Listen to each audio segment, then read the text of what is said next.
Do you ever wonder how successful entrepreneurs built their businesses from scratch? Are you unsure if starting a business is for you? Well, tune in as we discuss how successful entrepreneurs transformed their ideas into reality. Welcome back to From Zero to Revenue with your host, Chris Yap. Welcome to our podcast show, From Zero to Revenue. This is the show that features successful entrepreneurs on how they transform their ideas into revenue. I'm your host, Chris Yap. I am super stoked to have our guest today, man. My really good friend, whom I consider to have one of the most brilliant minds in my circle. Please welcome owner and creative director of AtticSalt, Rani Sweis. Rani, man, welcome to the show. Great to be here. And thank you for the kind words. No, absolutely. We've known each other for a while. It's been a minute. And every time I spend time with you, it's like I have to make sure my mind's working properly. Just because when you say things, it's just not common, like how it triggers my brain.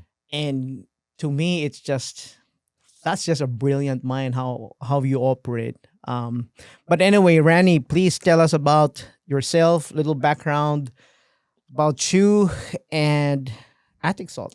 Gosh, that's such a loaded question. I don't even know where to start, Chris. Start anywhere. I'll start with the agency, since that is what a lot of people know me for. So I run AtticSalt. It is a branding agency that specializes in disruptive brand identity for visionaries, challengers, and change makers. A lot of the clients that we work with are companies at serious inflection points in their journey. So when you think of branding, you can see new brands, like creating brands from scratch, which we do.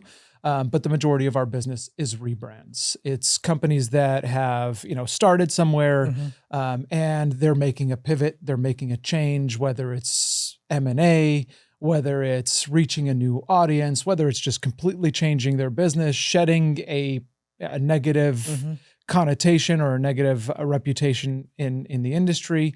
And it's helping them create realignment of where they want to take their company. What is the vision? Sometimes things change within an organization, and we help create that realignment. Oftentimes it's also scaling. And so, sometimes when you're starting a business, you're quick and dirty, right? It's like, I just need whatever. Yep. And then you build this great reputation, and then you get to a point where it's like, okay, our reputation is known, and our service and our business is known on excellence. That's kind of our pillar. But when people look at our brand or our identity and our marketing collateral, it's kind of just hacked together. It's inconsistent. It looks homegrown, and we're far beyond homegrown as an organization. We need a visual identity or a brand, verbal identity as well, that speaks to our audience and attracts the right demographic that we're trying to go after. So that's a little bit about AtticSalt. Sure.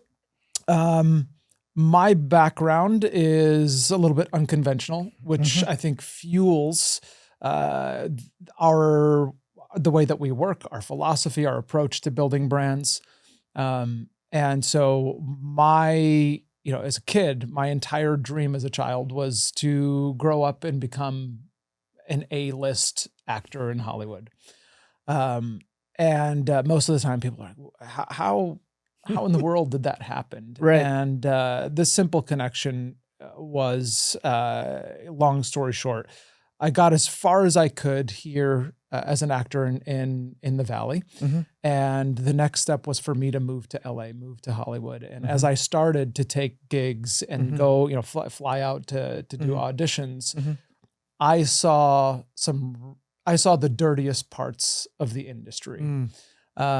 Things that you see on the news now, but it's always just kind of been there in a dark alley. Sure.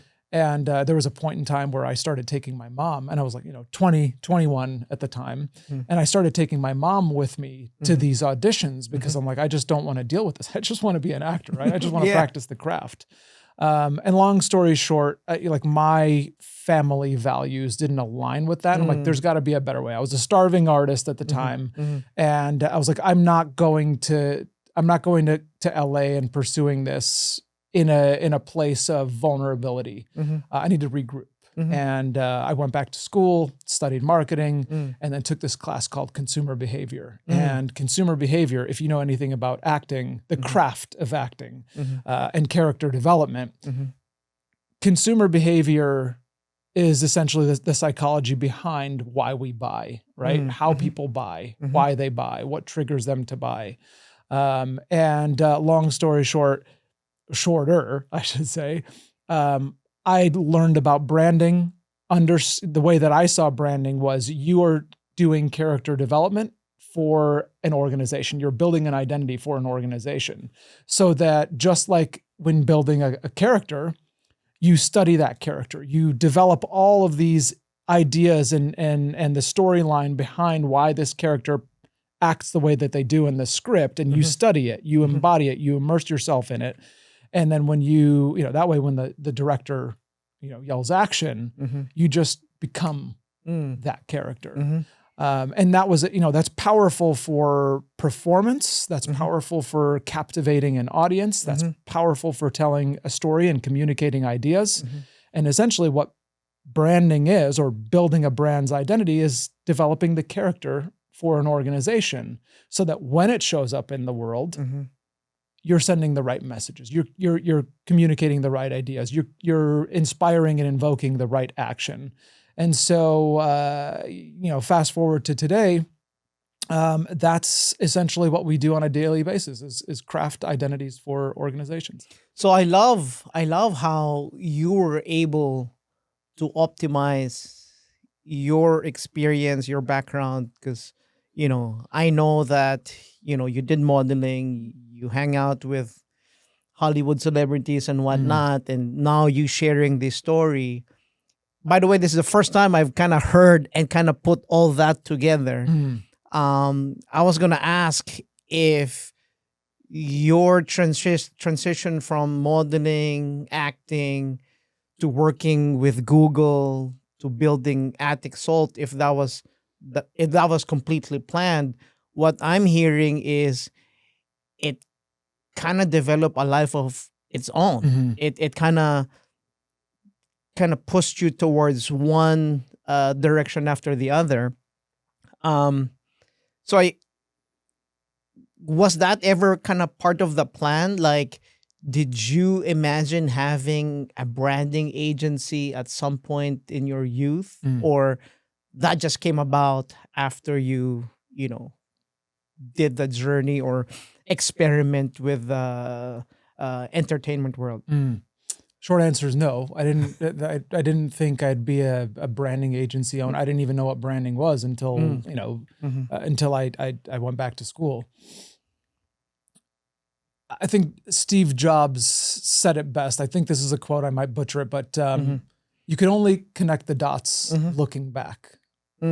Another way to say that is hindsight is 20/20. Sure. And so for me, when I had made the decision to step away from acting, that was really hard. It wasn't like this is all I dreamed about. It's everything that I wanted as a kid, as a young adult. And I had prepped my entire life to do this. And in fact, I remember my dad saying, get a college degree or have a backup plan. I was like, no, burn the bridges. We're only, we're only focusing on the, on the road ahead. But when things didn't go according to plan, and I was in this situation, call it a quarter life crisis, I was like, what am I going to do with, this is everything that I wanted to do. What am I going to do with my life now? And it took a lot of reflecting, self-reflection, looking back at my life, doing, if you've read the book Strength Finder, I think I did all kinds of assessments to learn more about myself and what I was good at, what my weaknesses were. And this is kind of what I found is I've always been a creative. I've always been an artist. I was, that was a hobby of mine. I was a fine artist. I was in kind of AP honors art classes for sketching and drawing. Graphic design was a new thing. I remember in like my high school classes, they had like one colored Mac. Remember those colored Macs that came out? Those like the little bubbles. I remember, the teacher was like, "Hey, we got this computer. There's this thing called graphic design now. You guys can go play around with it." And I was like, I never really figured it out. So I was like, all right, this is neat, but I didn't, again, that was not my focus. I was a son of an entrepreneur in a family of entrepreneurs. All my uncles were entrepreneurs. And so, I'd worked within the business, it's like as any kid to a father who, was excited to go work with their dad. And so I kind of got to see the inner workings of how businesses worked. I was an artist. I wanted to be an actor. I was always creative. As an actor, I was in and out of agencies for like commercials. It's like, I didn't realize this at the time, but when you audition, you're for commercial work, at least, most of the time that commercial work is handled by some sort of creative or advertising agency. Again, wasn't looking for it at the time. I was like, oh, this is kind of cool. You guys get to, you get to, play all this creative stuff for a living. And I was like, okay, that's fine. But I was an actor, wasn't thinking about the business. And it wasn't until I started reflecting on it and asking the questions of what I want to do next, and then going back to school and just kind of futzing around. I studied marketing because I thought I would help my dad with his businesses. Wow. And I stumbled upon, like I said, consumer behavior, stumbled upon what branding is. I started looking at these agencies a little bit more critically. And it didn't settle in then. It was like, okay, I got my degree now in marketing. What do I do with it? Started working at Yelp, and then, did really, really well doing sales and marketing there. Graduated to Google, did that. And then I found myself with this void of like, I'm good at my job. I'm good at people. I'm great at sales. But then I met my wife, who is also a creative. Yes. And I saw how committed and devoted she was to this craft. And how she got to express herself creatively. And I was like, this is what I feel like I've been missing. There's nothing fulfilling me creatively now that I've moved away from acting to this like sales and marketing positions. I think I want to pursue that. And we had just gotten married, and it was kind of like it was in a situation where it's like, it's now or never. It's like, I'm still young. I have no risk. We have no kids. I have no responsibility. Right. If I'm going to venture out on my own and try something new, I'm going to do it. And that's kind of how that started. Dude, so I love how you are today has such strong foundation as far as, because there's a lot of entrepreneurs, they start for the wrong reason. They just want to make money. I mean, everybody want to make money. But as an entrepreneur, you're not going to be successful if that's your only reason for doing it. What I love about your story is that it's like one foundation built after another. So it's solid. It's like an oak tree where the roots are just so strong. And how important do you think the different journey that you went through that led you to owning your own branding agency, how important did each aspect of that journey, from the modeling to working with Yelp, Google, how important were those to be successful in where you are today? I think it's all important. Right. I think our journey molds us into the people we are. It's the character or the actor's arc, right? It's the story, it's the journey. It's what happens to create create this person in modern day. And I think all of it had an impact. The advice that I wish I could give my younger self is to have embraced it and enjoyed it and been a little bit more present along the way. Because I'm still on a daily basis learning from the past. Lessons that it's like, if I would have been a little bit more present and a little bit more intentional, a little bit less hesitant to like just get past this round or this race so I can get to the next stepping stone. I might have learned those a little bit sooner. But to answer the question, to sum it up, very critical into molding who we are, or molding who I am at least. No, absolutely. And I love how you shared the ultimate learning there, that, wishing that you were more present, because I tell that to myself too. But obviously it's never too late to kind of make that adjustment.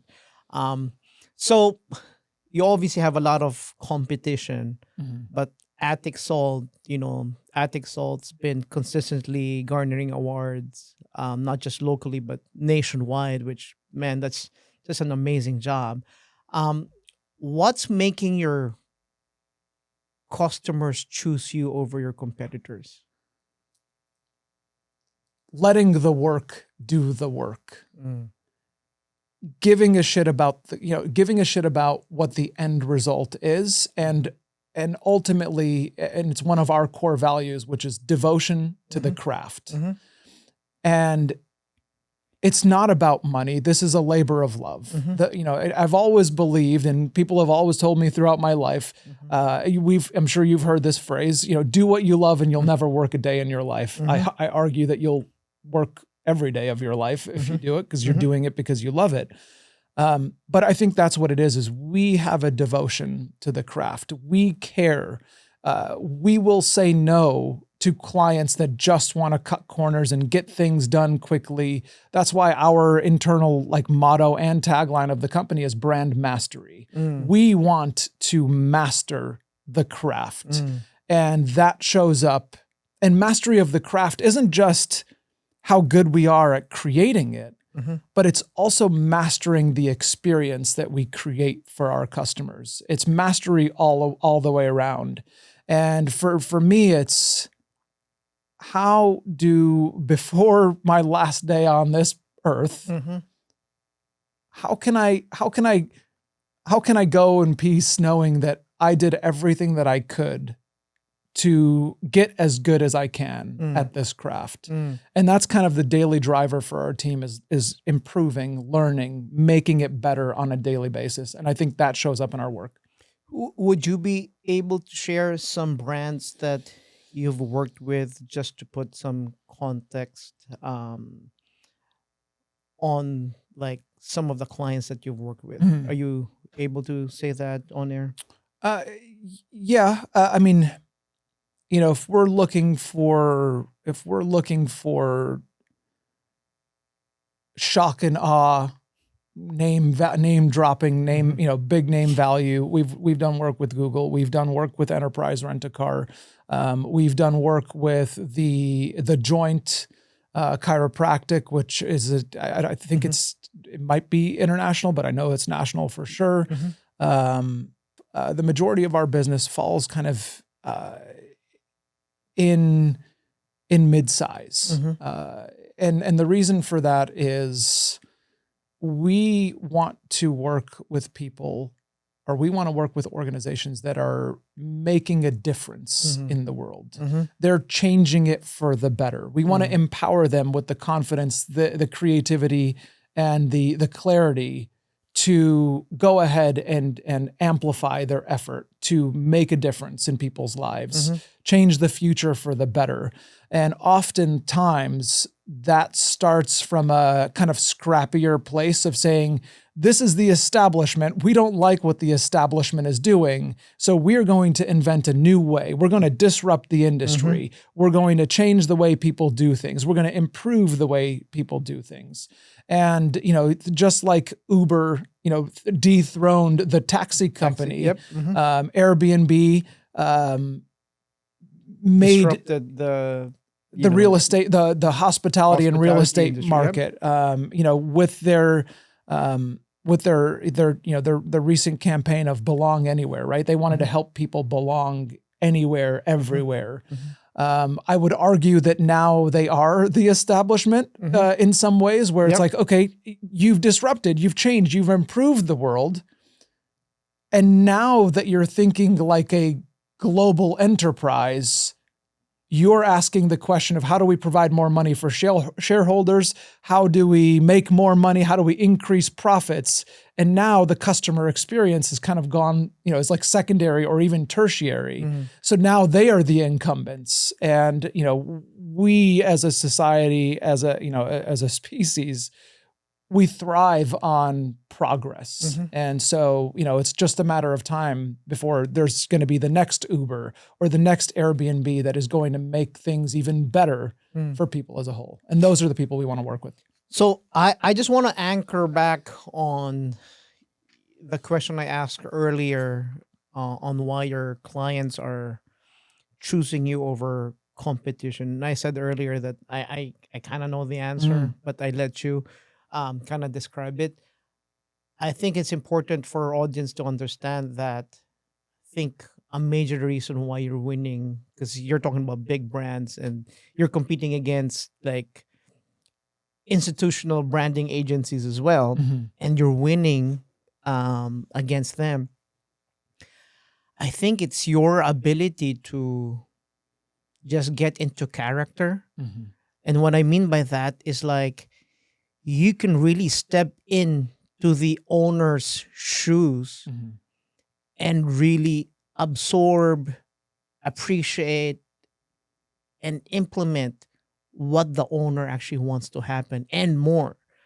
Because I was looking at your website last night and just the different portfolios that you have there. When I saw that, the first thing that came to mind was, this is a lot of mindfulness.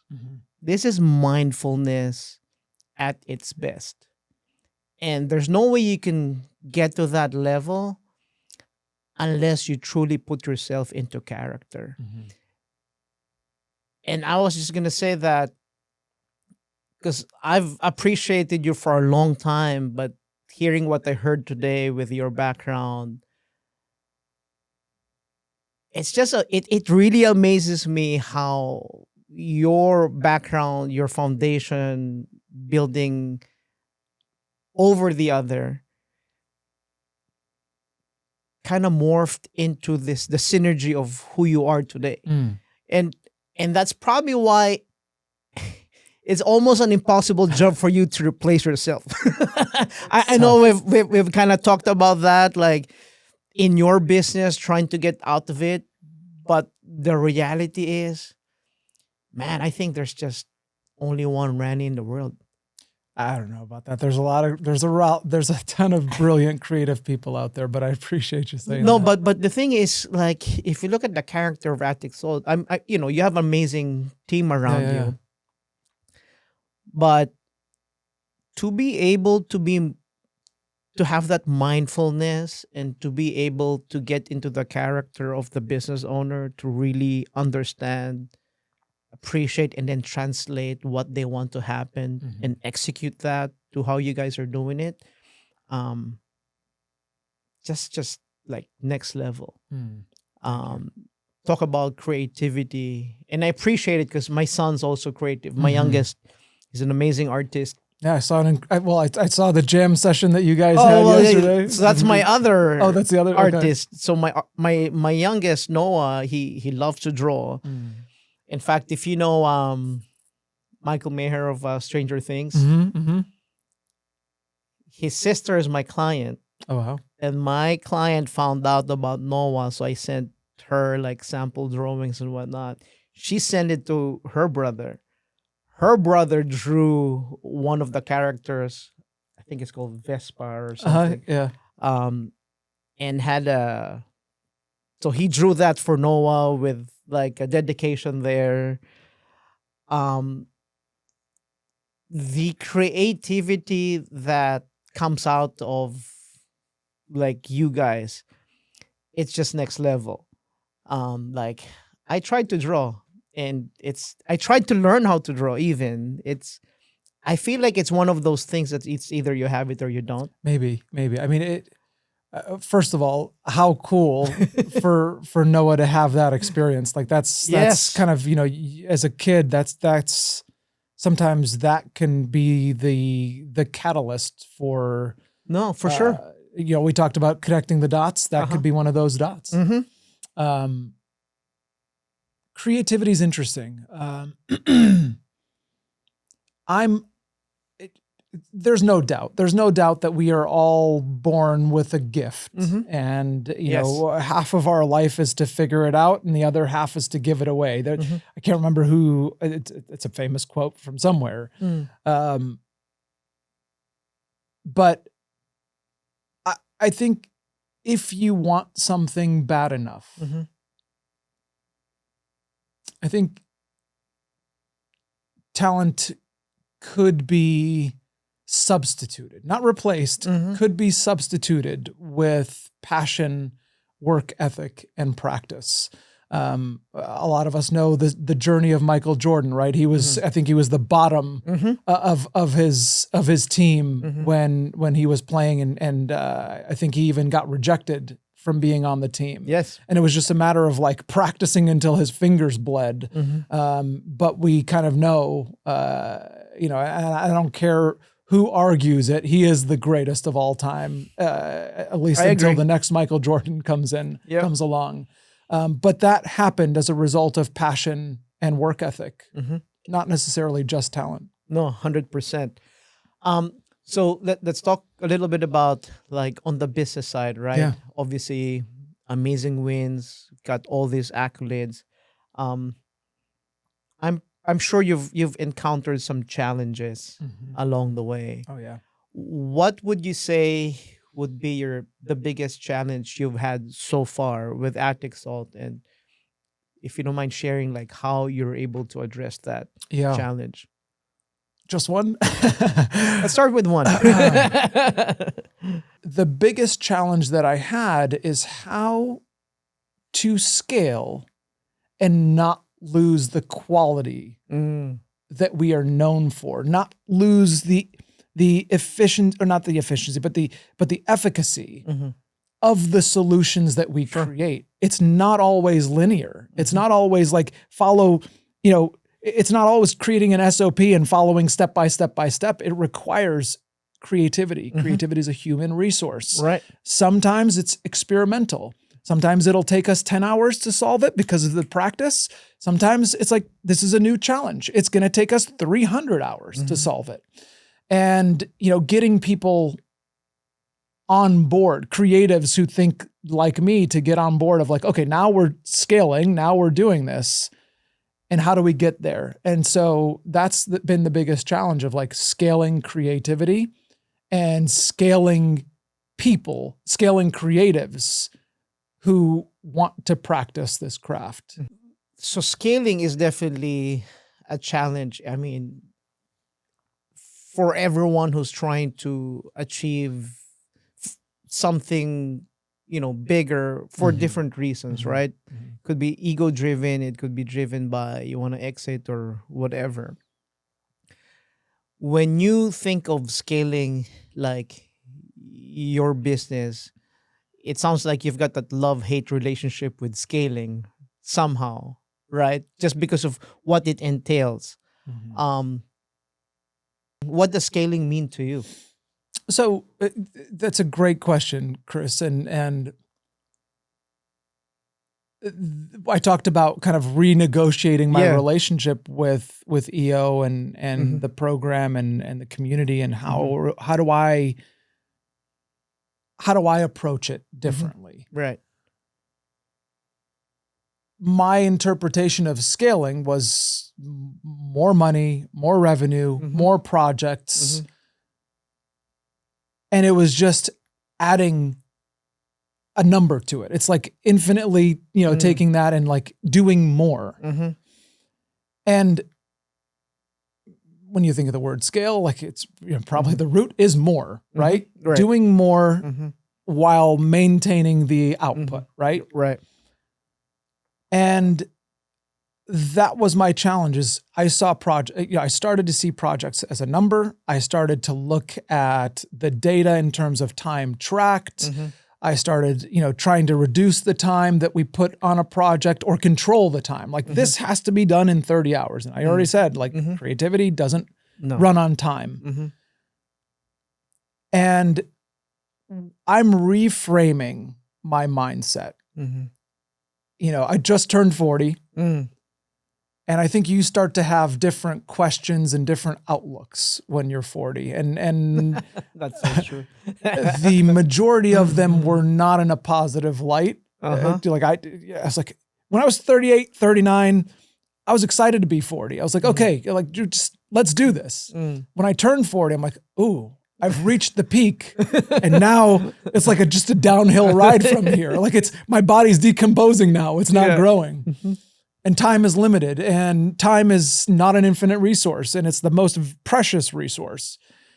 And I started thinking, what do I want to do with this time? And because we don't have kids, not by choice, it's like, okay,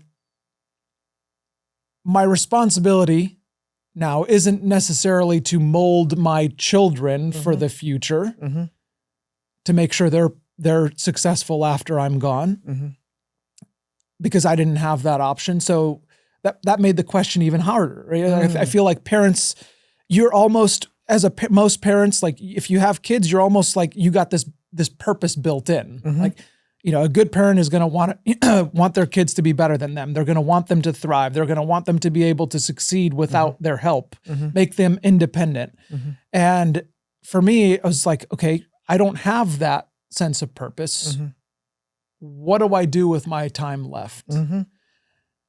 Going back to the question of scale. Scaling to me today means making more impact. So we went back to the word more. Right. Making more impact. Just different KPI. Different KPI. And so now we're experimenting as a company of how can we track the impact? How can we document the impact? We're doing more. We're making more impact. But the goal is not to do more projects or more, have more conversations or more sales. It's how can we dive deeper in this relationship with our clients and think about what we are creating for them more intentionally and work with them for a longer amount of time to help them really on their trajectory of doing more for people, the environment, the economy, etc. Man, I just love how you redefined scaling, which, by the way, that's the first time I've heard of that. It's the first time I probably said it out loud. But goddamn, that is so powerful how you redefined scaling. Instead of, because yes, with the all membership starts with revenue with a minimum, right? But the reality is, as an entrepreneur, as a human being, it's about purpose. What's great about you, Rani, is you were able to redefine scaling and anchor that with your purpose, which is creating impact. And the impact you create is obviously with your family, with your people. but to your clients and the clients and the people that your clients serve. So your impact has multiple ripple effects, which is, goddamn, that's just so profound, right? So when you define that scaling, the impact, the legacy, you don't need kids for that. Because the impact you're creating affects the people of your clients and those who are served by your clients. You will be the unsung hero, but the impact, the legacy, it will always be there. Like let's look at like the big brands that have been around for decades, like Coca-Cola, IBM, I mean Nike, right? Whoever worked on those brands decades and decades ago, the impact they've created is felt until today. And I feel like it will be felt generations after generations. So that said, man, you just gave scaling a whole different meaning for me. And I'm sure our audience are appreciating this as well, which is it's just incredible. I learned so much today, man. And I'm sure our audience learned so much. There's so many nuggets in our conversation today that's just I've never heard of, or at least it wasn't put in the light that you did today. I'd say the biggest takeaway for me is the definition of scaling. So I appreciate that. We are at the end of our show today, but man, I just wanted to ask you, for those, because we have a lot of entrepreneurs in our audience, for those who are maybe stuck or starting or trying to scale, talk about scale, what's your advice for them? I will say this. This has been a huge driver in my life. I have two of the best parents in the world. Lucky you, man. At a young age, they, I don't want to say taught me to dream, but they gave me the permission to dream. They didn't put me in a box to say, you have to do this.